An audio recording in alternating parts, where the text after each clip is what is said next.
All right, my friends, we have got to have an uncomfortable conversation about buyer agency, specifically the way buyer agents are compensated.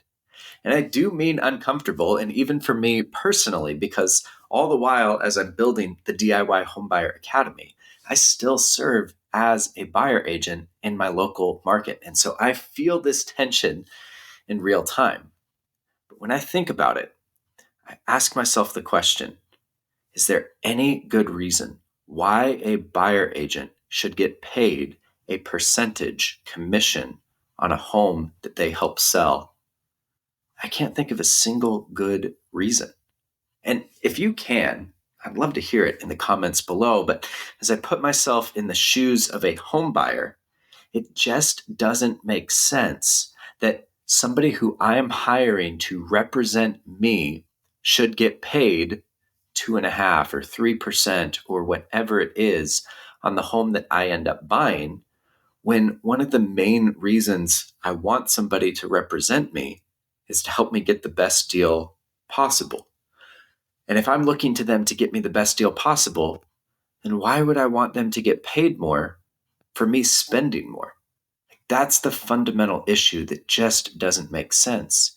And frankly, I think that even from the agent perspective, this compensation model is fundamentally flawed. I want to talk about why we have had buyer agent compensation structured the way that it is. I want to talk about the issues that are inherent to that.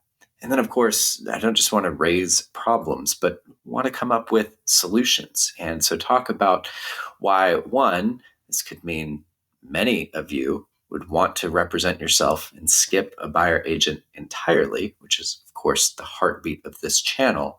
But even for those of you who do hire an agent, I'm going to try and give you some tools to be able to negotiate a compensation structure that's more fair for everybody. So let's go ahead and dive in. Just before we do, be sure to hit the subscribe and like button. And of course, if any of these points that I make stand out as like, hey, so-and-so needs to hear this, please do us all a solid and share this episode with a friend. Let's talk about how we got here. How did it become the standard that buyer agents are paid a commission based upon the final sale price of the home? And when we rewind the clock, we find that for decades and decades, sellers were offering to pay the buyer agent commission, and it usually was just baked into the sale price of the home. And you heard it for ages, right? That the buyer agency is free to buyers because the seller pays the buyer agent. This, of course, led to a huge lawsuit against the National Association of Realtors and the biggest brokerages throughout the United States, because buyers are saying, whoa, wait a second. You're saying that the seller pays the agent, but that cost of the agent gets baked into the sales price, and I have no say in how much my agent makes. That doesn't seem right. Likewise, sellers were saying, wait a second. In order to list my home, I have to pay the buyer's agent who is supposed to be negotiating against me. That's a fundamentally flawed system.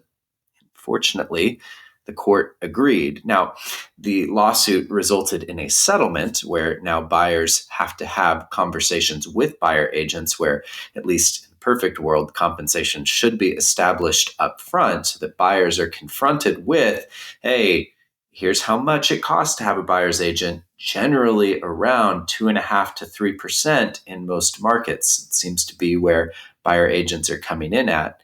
And buyers then have the opportunity to think through, man, that's a lot of money. Is it really worth it?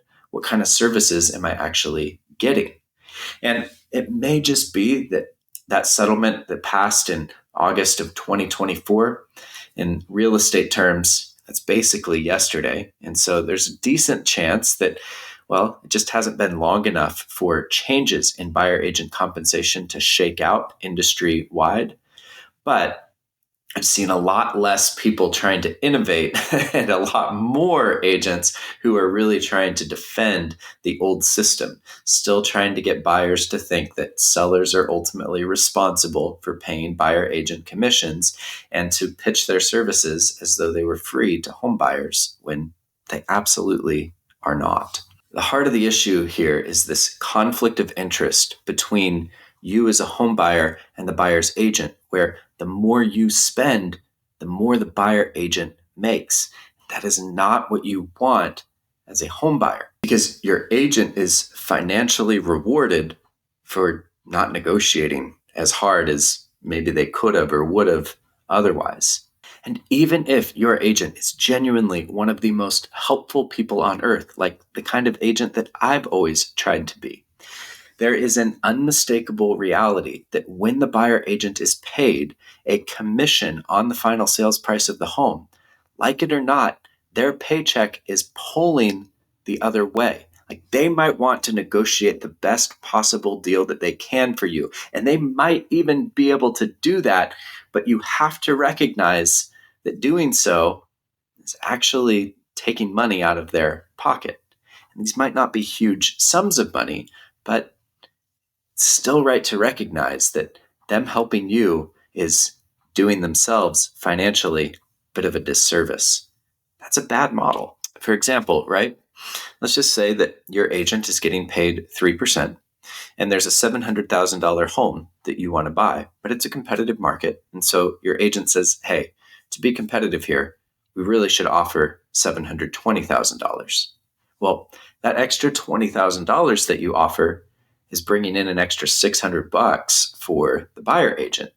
And again, that's not like life-changing money, but you add that up over 10, 20, 30, 40 deals that an agent might do in the course of a year. That's not an insignificant sum.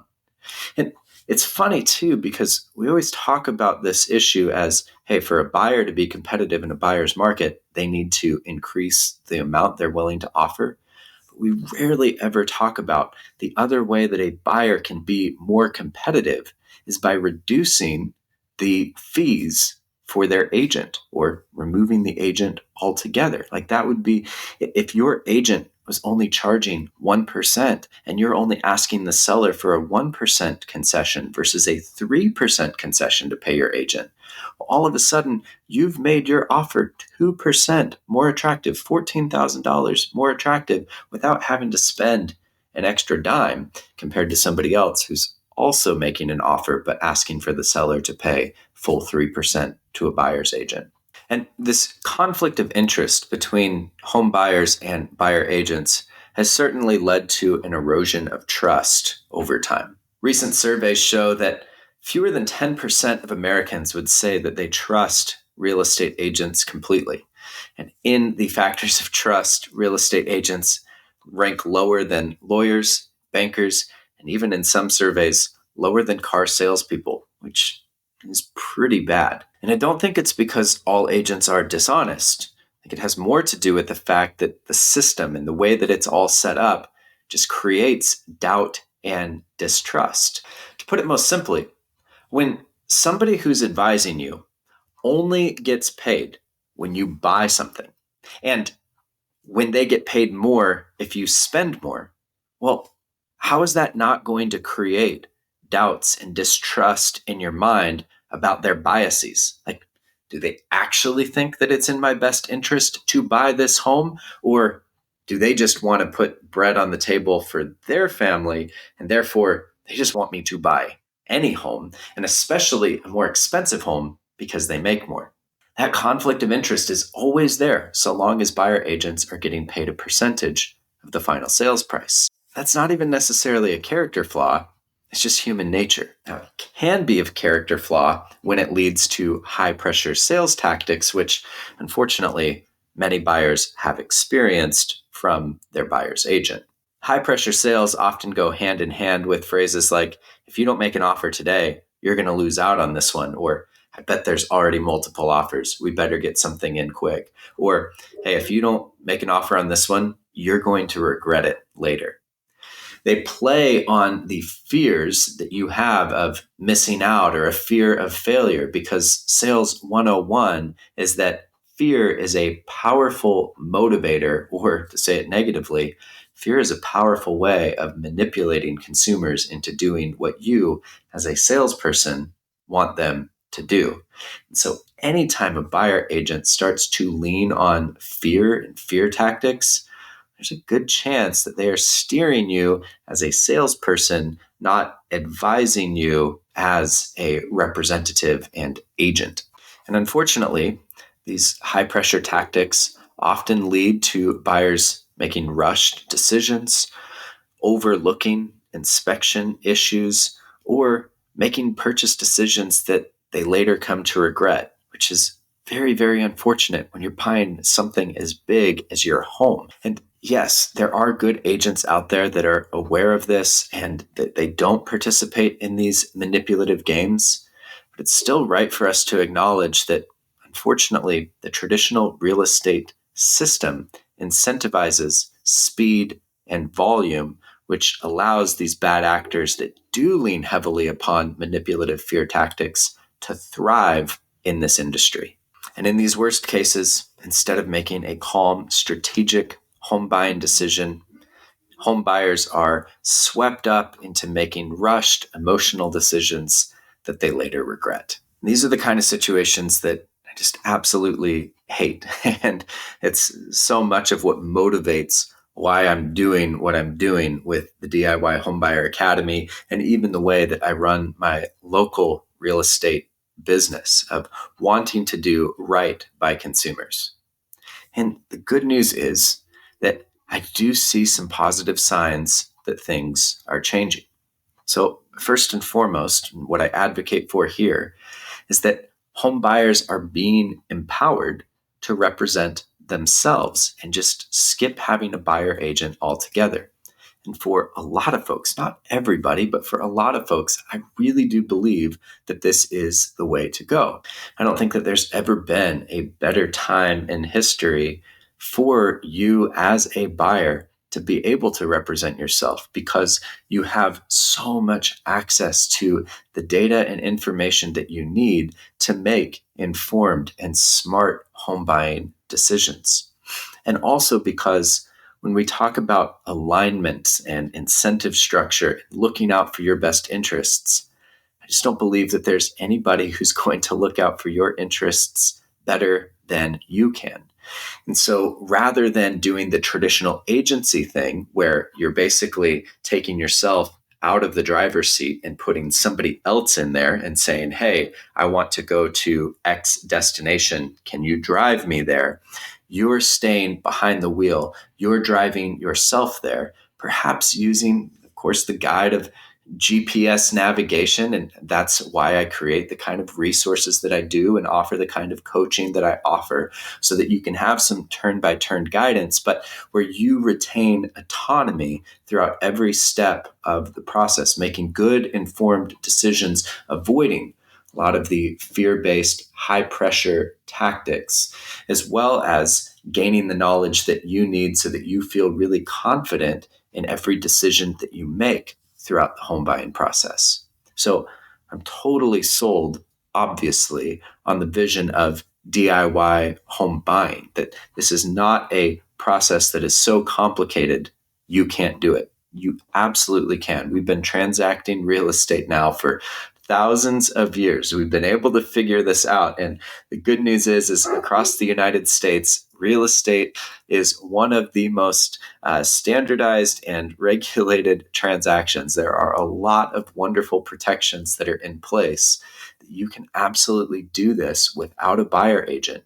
And by doing so, you reduce transaction fees by that 2.5%, 3%, whatever kind of the going rate for buyer agent commissions are in your area. You're able to save that money, which is typically tens of thousands of dollars for most people, which is huge. So, of course, I am very, very excited to see the rise of DIY buyers or self-represented buyers or whatever you want to call it. This is an exciting thing to me, and I love being part of it.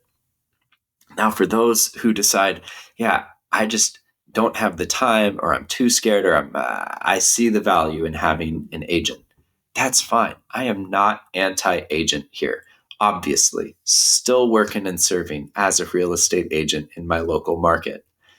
But I do think that new models need to emerge. And I think that savvy buyers will talk with their buyer agent in the interview process about these misalignments in the traditional incentive structure. I think that there's a lot to be explored when it comes to flat fee models or retainer models where the buyer agent is compensated for some of the time of showing homes and preparing CMAs and thoughts and their expertise, but not tying all of their compensation to one big payday at the end when you've officially closed upon a home, because it's that arrangement that then creates all kinds of pressure where the buyer agent feels like the only way I'm getting paid for all of this time is if my client closes. So I do think that there's opportunity to be creative, thinking about that compensation arrangement and getting away from a lot of the pitfalls that we've discussed in this video. I'm a big fan of flat fee, big fan of some sort of retainer or hourly service charges for showings, but just anything that compensates an agent for the value that they bring to the transaction, but that untethers their compensation from you spending more or closing on a house quickly. Either way, it's inevitable to me that over the next few years, things are going to have to dramatically change in how buyers approach the home buying process. And whether that's you approaching it as a self-represented buyer, like I advocate for and teach and educate, or whether it's you just being more equipped in the conversations that you have with buyer agents to make sure that there's better alignment in the incentive structures, I think that we have a better, brighter future ahead of us. And that makes me really encouraged, even if there's a lot of crap that we got to wade through and sort out before we get there. As always, I love hearing what your experiences have been, what you think, anything that I've said here that triggers different thoughts for you. Please do leave those in the comments. I try to reply to everything that comes through. And if you want to connect with me to talk more about DIY Homebuyer, just nick@DIYHomebuyeracademy.com. I would absolutely love to connect with you. Before you go, please do make sure that you've subscribed, liked the video, and I look forward to seeing you in the next one. In the meantime, happy home buying.